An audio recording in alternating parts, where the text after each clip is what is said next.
చెప్పుకోవాలి, ఏం చేస్తామో చెప్పుకోవాలి. ఇవాళ అఫీషియల్ గా నిర్మల్ పట్టణంలో మా యొక్క ర్యాలీ కోసం మేము పోలీస్ డిపార్ట్మెంట్ ద్వారా పర్మిషన్ తీసుకున్నాము. మరి 6 నుంచి 9 గంటల వరకు, ఇంకా 9 కూడా కాలేదు.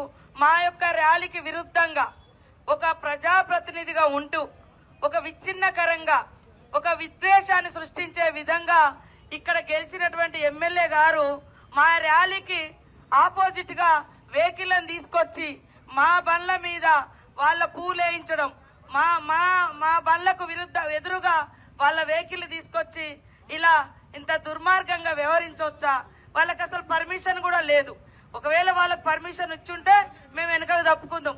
ఇవాళ ఎవరికి పర్మిషన్ లేదు అన్నాకనే ఈ రోజు ర్యాలీ మేము పెట్టుకున్నాం. ఒకవేళ మీరు రేపు పెట్టుకొని ఉంటారు లేదా నిన్న పెట్టుకొని ఉంటారు. ఇంత అన్యాయమా? మనం పట్టణంలో ఉన్నామా, అడవులలో ఉన్నామా, సముద్రంలో ఉన్నామా, ఎక్కడున్నాం? మనుషుల మధ్య ఉన్నామా, మరి మాకుల మధ్య ఉన్నామా? నిర్మల్ పట్టణ ప్రజలు, ఈ యొక్క పార్లమెంట్ ప్రజలు, రాష్ట్ర ప్రజలు ఆలోచించాలి.